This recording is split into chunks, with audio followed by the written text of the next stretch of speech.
नीलकुंड में हरि नाम का एक युवक अपने बूढ़े पिता के साथ रहता था। हरि बहुत मेहनती था, पर किस्मत उसका साथ नहीं देती थी। उनके पास सिर्फ एक टूटा फूटा घर और एक बंजर जमीन का टुकड़ा था, जिस पर कुछ भी नहीं उगता था। हर सुबह वो जंगल से लकड़ियां काटता, उन्हें बेचता और जो थोड़ा बहुत मिलता उसे 2 वक्त की रोटी का इंतजाम करता। एक दिन पिता ने धीरे से कहा, हरि बेटा, अगर जमीन पर कुछ नहीं उगता तो कभी आकाश से उम्मीद करना मत छोड़ना। चमत्कार वहां से आते हैं। हरि मुस्कुराया, लेकिन अंदर से टूट चुका था। उस दिन शाम ढल चुकी थी। हरि जंगल से लकड़ियां काटकर थक हार कर लौट रहा था। उसकी पीठ झुकी थी, हाथों में छाले थे और पैरों में बिवाइयां। पर मन में एक ही चिंता थी, आज घर में क्या पकेगा। जैसे ही वो पुराने पीपल के पेड़ के पास से गुजरा, अचानक उसे किसी की धीमी आवाज सुनाई दी, बेटा रुक जा। हरि चौंक कर रुका। उसके सामने खड़ा था एक अजीब सा वृद्ध साधु। सफेद उलझी दाढ़ी, गेरुए कपड़े और हाथ में लकड़ी की एक चमकती हुई लकड़ी की छड़ी। उनकी आंखें थकी हुई थीं, लेकिन उनमें एक अजीब सी शांति और चमक थी, मानो वो सब कुछ जानते हों। हरि ने आदर से झुककर प्रणाम किया। साधु बाबा मुस्कुराए और बोले, मैं तुझे कई दिनों से देख रहा हूं बेटा। तू मेहनती है, पर तेरी किस्मत तुझे हर रोज ठगती है। लेकिन अब वक्त बदलने वाला है। उन्होंने अपनी झोली में हाथ डाला और 3 चमचमाते सुनहरे रंग के बीज बाहर निकाले। ये 3 बीज साधारण नहीं है।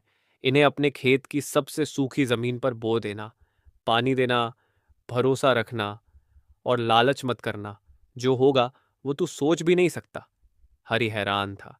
क्या ये सच में कोई चमत्कार था या फिर किसी बाबा की परीक्षा? पर साधु बाबा की आंखों में जो सच्चाई और रहस्य था, उसने हरि को मना नहीं करने दिया। उसने दोनों हाथ आगे बढ़ाए और श्रद्धा से बीज ले लिए। जैसे ही बीज उसकी हथेली में रखे गए, हरि को एक हल्की गर्मी और ऊर्जा का एहसास हुआ, जैसे उनमें सच में कोई शक्ति हो। साधु बाबा ने बस मुस्कुराकर सिर हिलाया और बोले, याद रखना, इन बीजों को सिर्फ मेहनत और भरोसे से सींचना। ये धन का रास्ता खोलेंगे, पर रास्ता साफ तभी रहेगा जब दिल साफ हो। इतना कहकर वो बाबा धीरे धीरे जंगल में गायब हो गए, जैसे कभी थे ही नहीं। हरी देर तक वहीं खड़ा रहा। उसकी हथेली में अब भी वो 3 बीज थे, छोटे सुनहरे पर भारी, जैसे उनमें कोई राज छुपा हो।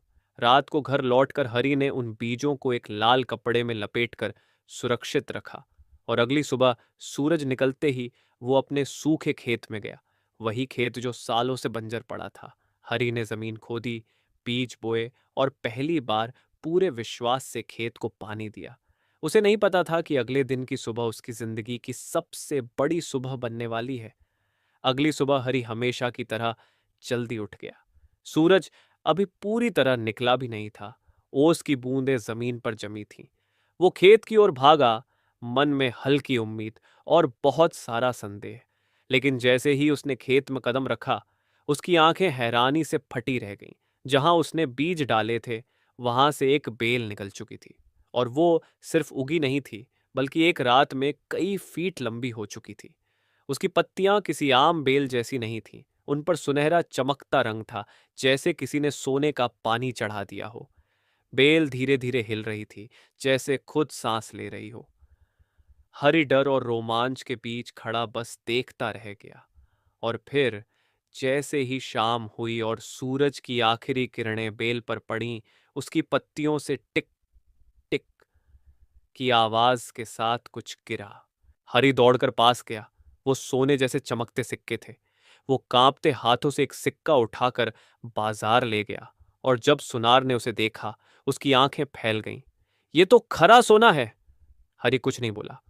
वो बस चुपचाप मुस्कुराया और आसमान की ओर देखा, उस साधु बाबा को याद करते हुए और उस छोटे बीज को जिसने उसकी जिंदगी बदल दी थी। अब हर सुबह हरि के खेत में जैसे कोई त्योहार होता। बेल की पत्तियों से गिरते सुनहरे सिक्कों की खनक हर कोने में गूंजती। हरि ने उन पैसों से सबसे पहले अपना टूटा घर ठीक करवाया। मिट्टी की दीवारों की जगह अब ईंटें थीं और छप्पर की जगह मजबूत छत। फिर उसने गांव की ओर देखा, जहां बच्चे नंगे पांव घूमते थे, बूढ़े भूखे रहते थे और गर्मी में पानी के लिए तरसते थे। हरि ने गांव में एक प्याऊ बनवाया, हर दिन गरीबों के लिए भोजन रखवाया और एक स्कूल खोला जहां सब बच्चे मुफ्त में पढ़ सकें। गांव वाले उसे देखकर कहते, ये कोई आम इंसान नहीं, भगवान ने भेजा है। पर हरि ने कभी घमंड नहीं किया। हर सुबह वो बेल को पानी देता, पत्तों को साफ करता और मन ही मन उस साधु बाबा को याद करता जिसने उसे वो बीज दिए थे। उसकी अमीरी में शांति थी, सेवा थी और सच्चाई थी। एक दिन एक लालची जमींदार ने बेल को देखकर उससे छीनने की कोशिश की। उसने बेल को काटने की कोशिश की, लेकिन जैसे ही उसकी कुल्हाड़ी बेल को छूती, तेज बिजली चमकती और वो बेहोश होकर गिर जाता। तभी हरि दौड़ कर आया और बेल को बचा लिया। रात में हरि को सपना आया। वही साधु बाबा बोले, बेटा, ये बेल तुझे तेरी निस्वार्थ मेहनत और सच्चे दिल के लिए मिली है। इसका धन तुझे तब तक मिलेगा जब तक तू इसे लोगों की भलाई में लगाता रहेगा।